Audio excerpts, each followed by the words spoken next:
دو قسم کی کیٹیگریز تھی، رشتہ داری کاٹنے والا اور مسلمانوں سے آپس میں قطع تعلق کرنے والا نہیں بخشا جائے گا، اتنی مبارک رات میں نہیں بخشا جائے گا۔ اچھا 3 دن کا گیپ بڑا نیچرل گیپ ہے، انسان ہے غصہ آ گیا، ہو گئی کوئی بات بری لگ گئی تو غصہ ٹھنڈا 3 دن میں تو ہو جائے، ریئلائزیشن ہو جائے کہ چلو یار ہو گئی غلطی، بھائی ہے نا، رشتہ داری ہے نا، مسجد کا نمازی ہے نا، مسلمان پڑوسی ہے نا، ہو گئی غلطی، ود ان 3 days رجوع لے آئے اور دوستی کر لے، معافی مانگ لے، اپنی غلطی تو بھی مانگ لے، نہیں تو بھی آگے بڑھ کے سینے لگا لے، کیونکہ فرمایا 3 دن سے زیادہ کرنے والا پھر اس کا کیا ہوگا، فرمایا کہ مر گیا تو آگ میں داخل ہوگا۔ ہم کیسے آگ برداشت کریں گے یار، کسی ایک مسلمان سے ناراضگی لیں اور اللہ ہم سے ناراض ہو جائے۔ And look at the beauty of Islam, یہاں کاش میرا یہ بیان کسی غیر مسلم کو سنایا جائے اور وہ سنے کہ یہ اسلام ہے۔ لوگ کہتے ہیں اسلام جہاں جاتا ہے وہ وائلنس پڑ جاتا ہے، وہاں اسٹرکٹنس ہو جاتی ہے، میرا اسلام تو یہ کہتا ہے کہ 3 دن سے زیادہ دور ہی نہیں رکھنا اپنے بھائی کو، سنو کر لو، بلکہ یہاں تک فرمایا جو تم پر ظلم کرے تم اسے معاف کرو، جو تمہیں توڑے تم اسے جوڑو، جو تمہیں محروم کرے تم اسے عطا کرو، اور جو یہ کرتا ہے اللہ اس کو جنت میں اس کو گھر بھی عطا فرمائے گا، اس کا حساب بھی آسانی سے لے گا۔ اسلام تو امن، پیار، درگزر، مل کر رہنے کا خوبصورت مذہب ہے، ہم عمل نہیں کرتے، یہ الگ بات ہے۔ خدا را اگر مسجد میں جو نمازی موجود ہیں ان میں جو ویورز مجھے سن رہے ہیں بعد میں سنیں، اگر رشتہ داری کاٹی ہے، اگر کسی مسلمان سے دوری ہو گئی ہے، عید کے دن معافی تلافی کر لیں، آگے بڑھ جائیں، ہاں یہ الگ بات ہے۔ اگر کوئی شرعی وجہ ہے، ہم نے اگر دوری اس لیے کی ہے کہ اس کے عقائد ٹھیک نہیں ہیں، اگر اللہ نہ کرے کوئی اللہ، اس کے رسول، صحابہ، اہل بیت کے بارے میں بد زبانی کرتا ہے تو پھر اس سے کیا تعلق رکھ کے کرنا ہے، وہ الگ چیپٹر ہے۔ لیکن اگر کوئی شرعی مجبوری نہیں ہے، چھوٹی موٹی بات ہو گئی ہے، دعوت پہ نہیں بلایا، سیدھے منہ بات نہیں کی، ملاقات نہیں کی، گیا تو سلام نہیں کیا، یہ وہ باتیں ہیں، عید مبارک نہیں کہا، ہاں یہ الگ کہانی ہے، یار پورا دن ہو گیا عید مبارک ہی تمہیں یاد آیا، موبائل بھر گئے میسجز سے، یار سمجھ ہی نہیں آ رہی کس کو کہیں کس کو نہ کہیں، تو براڈ کاسٹ میں جناب عید مبارک کے اتنے میسج، تو نہیں کہا تو یار کوئی بات نہیں، اس پہ ناراض ہونا تو نہیں بنتا، اب آپ کو رابطہ کر ہی لیا ہے نا، تو اللہ کرے کہ ہم دل بڑا کر کے محبتوں کو جو ہے وہ آگے بڑھائیں اور غلط فہمیاں نہ بڑھائیں۔ اللہ اکبر۔ اچھا اب غلط فہمیاں یہ کیوں بنتی ہیں؟ سبحان اللہ، حدیث پاک میں آتا ہے کہ حضرت ثعلبہ خشنی رضی اللہ عنہ فرماتے، صحابی کا قول ہے، لوگوں کی عادت تھی کہ وہ دوران سفر کسی وادی یا گھاٹی میں رہتے تھے تو الگ الگ ہو کر بیٹھ جاتے تھے۔ اس پر اللہ پاک کے پیارے رسول مقبول علیہ السلام نے فرمایا، بے شک تمہارا ان گھاٹیوں میں اور وادیوں میں الگ الگ ٹھہرنا شیطان کی طرف سے ہے۔ اس کے بعد لوگ جب بھی کسی جگہ پڑاؤ کرتے تو مل کر رہتے تھے۔ اب دور دور رہنا شیطان کا اثر کیسے ہو جاتا ہے؟ یہ تو جسمانی طور پہ دوریاں ہوتی ہیں نا، تو دل میں بھی دوریاں آ سکتی ہیں۔ آج کل مسئلہ کیا ہے؟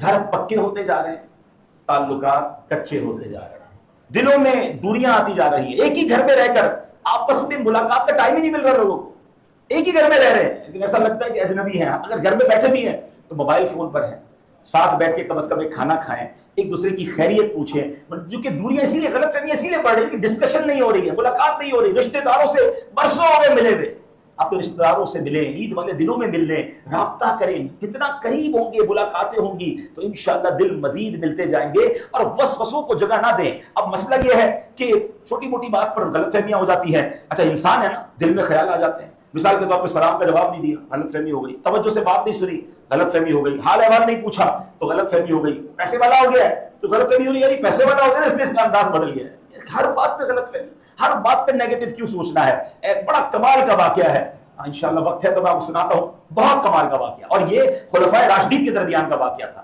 کیا کمال انداز سے غلط فہمی کو دور کیا گیا۔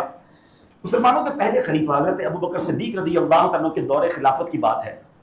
ایک مرتبہ مسلمانوں کے تیسرے خلیفہ حضرت عثمان غنی رضی اللہ عنہ دیوار کے ساتھ بیٹھ کر، دیوار کے سائے میں بیٹھ کر کسی سوچ میں گم تھے۔ اچھا یہ ہمارے ساتھ بھی ہوتا ہے، کبھی کبھی ایسے کسی سوچ میں گم ہوتے ہیں، سامنے سے کوئی بندہ گزرتا ہے پھر بھی پتہ نہیں چلتا۔ تو اب حضرت عمر فاروق وہاں سے گزرے اور انہوں نے سلام کیا، حضرت عثمان غنی نے جواب ہی نہیں دیا۔ آپ حیران ہو گئے کہ میرے سلام پہ جواب نہیں دیا، حالانکہ آپ بالکل کہتے ہیں اپنی کسی سوچ میں گم تھے۔ حضرت عمر فاروق نے دل میں جگہ نہ دی غلط فہمی کو کہ بات اور بڑھے، حضرت ابوبکر صدیق کے پاس چلے گئے، امیر المومنین حضرت ابوبکر صدیق کے پاس گئے کہ حضور کمال ہوا، لگتا ہے حضرت عثمان غنی مجھ سے ناراض ہیں، میں قریب سے گزرا، میں نے سلام کیا، انہوں نے جواب نہیں دیا۔ حضرت ابوبکر صدیق اس وقت امیر المومنین تھے، آپ کہتے ہیں کیا مسئلہ لے کر آ گئے میرے پاس، خود ہی حل کر لو۔ آپ نے اس کو اگنور نہیں کیا، آپ خود گئے حضرت عثمان غنی کو، حضرت عمر فاروق کو لے کر حضرت عثمان غنی کے پاس، اور دونوں نے مل کر سلام کیا۔ تو حضرت عثمان غنی نے جواب دیا فوراً، تو کہا ہے عثمان تم نے عمر کو جواب نہیں دیا، اللہ اکبر، سلام کیا تھا اور جواب نہیں دیا، کہتے ہیں حضور ایسا تو کچھ بھی نہیں ہوا، میں نے تو دیکھا ہی نہیں میرے پاس سے کوئی گزرا ہے۔ اللہ اکبر۔ تو اب حضرت ابوبکر صدیق معاملہ سمجھ گئے کہ حضرت عثمان شاید کسی گہری سوچ میں تھے، ان کو یہ پتہ ہی نہیں چلا کہ حضرت عمر آئے اور گزر کر گئے، سلام بھی کیا۔ تو اب حضرت ابوبکر صدیق نے کمال کا کوشچن کیا، یہ تو بتاؤ عثمان سوچ کیا رہے تھے؟ ایسی کیسی سوچ تھی؟ اچھا ان کو پتا تھا ان کی سوچ کتنی پاکیزہ ہے، ذوالنورین ہے، قطعی جنتی ہیں۔ حضرت عثمان غنی کی سوچ تو سنو یار، ہماری سوچیں کیا ہے، ان کی سوچ پتہ کیا تھی؟ کہتے ہیں کہ میں گہری سوچ میں اس بات پر تھا کہ مجھے سرکار دو عالم علیہ الصلوۃ والسلام سے ایک سوال پوچھنا تھا، اور میں نبی پاک علیہ الصلوۃ والسلام سے وہ سوال نہیں پوچھ سکا، اور میرے آقا دنیا سے پردہ فرما۔ میں وہ سوچ رہا تھا کاش وہ سوال پوچھ لیتا۔ حضرت ابوبکر صدیق کہتے ہیں کہ عثمان سوال تو بتاؤ۔ سوال یہ تھا کہ میں نے کوشچن یہ کرنا تھا قیامت کے دن نجات کا دار و مدار کس بات پر ہے؟ حضور بتا دیں what is the main object, کیا طریقہ ہوگا یعنی جس کی بنا پر لوگ نجات پائیں گے؟ اب کمال کا جواب سنو حضرت ابوبکر صدیق کا، کہتے عثمان گھبراؤ نہیں، میں یہ سوال نبی پاک سے پوچھ چکا ہوں۔ ہائے ہائے کیا لوگ تھے یار۔ اچھا ذرا سوچیں تو صحیح، حضرت عثمان غنی قطعی جنتی، حضرت عمر فاروق کنفرم جنتی، ان کو نبی پاک نے ڈائریکٹ جنت کی بشارت دی ہے، حضرت ابوبکر صدیق کنفرم جنتی، مگر کوشچن کیا ہے دماغ میں؟ پھر مغفرت کی بات ہے، پھر نجات کی بات ہے، ہم گناہگار ہیں، ہم خطاکار ہیں، گناہوں کے انبار ہیں۔ کتنی بار سوچا یار بخشا کیسے جاؤں گا، نجات کا طریقہ کیا ہے، کوئی ایسی کوئی کلو مل جائے کہ یار میں بھی نکل جاؤں، میری بھی بخشش ہو جائے۔ ہمیں تو دنیا کے معاملات یاد آ رہے ہوتے، گہری سوچ میں ہی ہوتے کہ یار ابھی ڈالر کا ریٹ گر رہا ہے، پتہ نہیں کیا ہوگا، گولڈ کا پتہ نہیں کیا ہو جائے گا، تو آئل کا کیا ہوگا، دبئی میں پراپرٹی لی ہے پتہ نہیں اس کا کیا۔ ہماری سوچیں اسی میں ہے۔ حالانکہ یہ گرج چمک، یہ بادل گرجنا نبی پاک کے دور میں ہوتے، آ کر نمازیں پڑھتے، نبی پاک استغفار کرتے، دعائیں کرتے۔ ہم یہ اسی پورے دنیا کے سینیریو سے یہ بھی تو سوچ سکتے ہیں نا کہ اوقات کیا ہے ہماری، کتنی پلاننگز ہوگی لوگوں کی، اور سب ختم ہوتا جا رہا ہے۔ اللہ سب کو محفوظ فرمائے، سب کو بہترین نیبل بدل دے، مگر یہ سمجھ تو آ رہا ہے نا کہ میرے 10 سال کے پلان ایک دن میں ختم ہو سکتے ہیں۔ مجھے رب کی طرف رجوع لانا ہے۔ آج بمباری سے کتنے لوگ دنیا سے چلے گئے، کل ہم بھی بمباری سے نہیں جائیں گے، کسی اور وجہ سے جائیں گے، جائیں گے تو صحیح نا۔ جو مسلمان دنیا سے گئے اللہ سب کی مغفرت فرمائے، زخمیوں کو اللہ روبہ صحت فرما دے، مگر واٹ از ایکچوئل ہمارا تھنکنگ کا پروسیجر کیا ہے؟ اب حضرت ابوبکر کا جواب بھی سن لو۔ کہتے میں نے پوچھ لیا تھا نبی پاک سے سوال، اب جواب کیا ہے؟ فرمایا جواب یہ ہے کہ من قبل من الکلمۃ فہی لہ نجات، یعنی وہ کلمہ جس کی میں دعوت دیتا ہوں، یعنی کلمہ طیبہ جس نے دل سے قبول کر لیا اس کے لیے نجات ہے۔ کتنا پیارا مذہب ہے ہمارا، بس دل سے لا الہ الا اللہ محمد الرسول اللہ صلی اللہ علیہ وسلم۔ اچھا دل سے کلمہ، دل سے ایمان لانا کیا ہے؟ آپ کہیں گے پھر تو ہم سارے جنتی ہو گئے۔ یقیناً انشاءاللہ جنت بنی سرکار کے غلاموں کے لیے ہے، مگر ایک تو ایمان پر موت ضروری ہے نا، ایمان لے کر قبر میں جائیں گے تو مسلمان قیامت کے دن اٹھیں گے نا، تو ایک تو ایمان کی حفاظت کرنی ہے، دوسرا دل سے کلمہ پڑھنے کا یا ایمان کا مطلب یہ کہ اللہ کو اپنا حقیقی مالک مانے، اللہ کو اپنا حقیقی خالق مانے۔ مانتے تو ہیں مگر اس کے فیصلوں پر اعتراض ہوتا ہے، اس کی طرف سے آزمائش آئے تو شکوے ہوتے ہیں، یہ کیسا مالک ماننا ہے؟ آخری بات کر لیتا ہوں، عقل مند اس سے پک کر لیں گے کہ ایکچولی واٹ از ریکوائرڈ۔ حضرت ابراہیم بن ادم رحمۃ اللہ تعالی نے ایک غلام خریدا، غلام خرید کر آپ نے پوچھا تمہارا نام کیا ہے؟ کہتے ہیں جو میرا آج سے آپ نام رکھ دے وہی میرا نام ہے۔ اچھا کھاتے کیا ہو؟ حضور آج کے بعد جو کھلائیں گے وہی میری خوراک ہے۔ کوئی خواہش ہے؟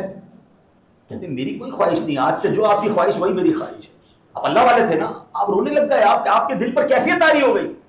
فرماتے غلام ہو کر میرے ساتھ ایسا برتاؤ کر رہا ہے، کہتا ہے میرا کوئی نام نہیں، جس نام سے آپ پکارے وہ نام ہے، جو کھلائے وہ میری خوراک، جو آپ کی خواہش وہ میری خواہش۔ فرماتے کبھی رب کے ساتھ میں نے ایسا تعلق کیا؟ وہ تو ہمارا حقیقی مالک ہے نا، کہتے ہو ہمارا مالک ہے، خالق ہے، کبھی یہ سوچا دل میں کہ جو وہ عطا کرے میں اس پر راضی، جو وہ نہ دے میں اس پر راضی، میری خواہش کچھ نہیں، بس رب راضی تو میں راضی۔ یہ ہے ایمان کی وہ اسٹرینتھ جو ریکوائرڈ ہے۔ تو بہرحال میرے پیارے اسلامی بھائیوں، ہمیں اس بات پر یہ ذہن بنا لینا ہے کہ انشاءاللہ ہم ایمان والے ضرور ہیں، مگر اللہ سے محبت میں اضافہ کریں گے، ایمان کو مزید مضبوط کریں گے، اور اگر کوئی لڑائی جھگڑا ہے تو آج سلو کر لیں گے۔ اب ذہن میں بات آ رہی ہوگی یار سلو میں کیوں کروں، پہل میں کیوں کروں، غلطی تو اس کی ہے۔ تو سنو، پیارے آقا فرماتے ہیں السابق السابق الی الجنہ، یعنی اگر دو مسلمانوں کے درمیان ناراضی ہو جائے، سلو میں پہل کرنے والا